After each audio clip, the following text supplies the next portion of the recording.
AICC ആസ്ഥാനത്ത് വന്ദേമാതരം പൂർണ്ണമായി ആലപിച്ചതിൽ പ്രതിരോധത്തിലായി Congress. Vande Mataram ആലപിച്ചപ്പോൾ Sonia Gandhi തടസ്സപ്പെടുത്തിയെന്ന് BJP ആരോപിക്കുമ്പോൾ കോൺഗ്രസിന് ഇരട്ടത്താപ്പ് എന്ന ആരോപണം കടുപ്പിക്കുകയാണ് CPIM. ദേശീയ ഗീതത്തെ കോൺഗ്രസ് അപമാനിച്ചെന്ന ആരോപണം ദേശീയ തലത്തിൽ ആയുധമാക്കുകയാണ് BJP.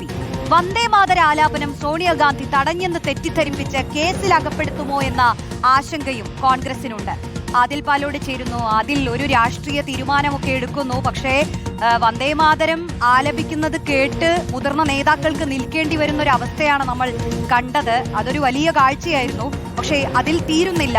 വിവാദം ഇങ്ങനെ കൊടുമ്പിരി കൊണ്ട് മുന്നോട്ട് പോവുകയാണ്. CPIM-ഉം BJP-യും ഒക്കെ അത് ആയുധമാക്കുന്നത് എങ്ങനെയാണ് ആദ്യം?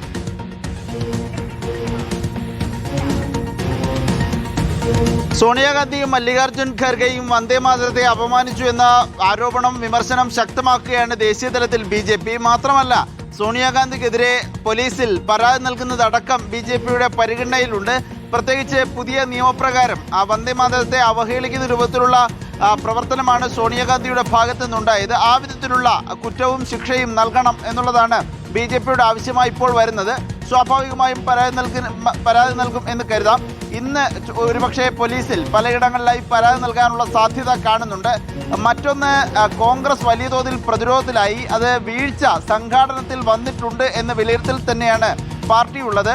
പ്രത്യേകിച്ച് പാർട്ടി ആസ്ഥാനത്ത് സ്വാതന്ത്ര്യ ദിനാഘോഷ ചടങ്ങ് സോണിയാഗാന്ധിയും മല്ലികാർജ്ജുൻ ഖർഗെയും രാഹുൽ ഗാന്ധിയും പങ്കെടുക്കുന്ന ചടങ്ങിൽ ഒരു പരിശോധനയും കൃത്യമായ ആസൂത്രണവും മുൻകൂട്ടി ഇതൊക്കെ തയ്യാറെടുപ്പുമൊക്കെ ഉണ്ടായിട്ടില്ല എന്നുള്ളത് വലിയ തോതിൽ വിമർശനങ്ങൾക്ക് വഴിവെച്ചിട്ടുണ്ട്.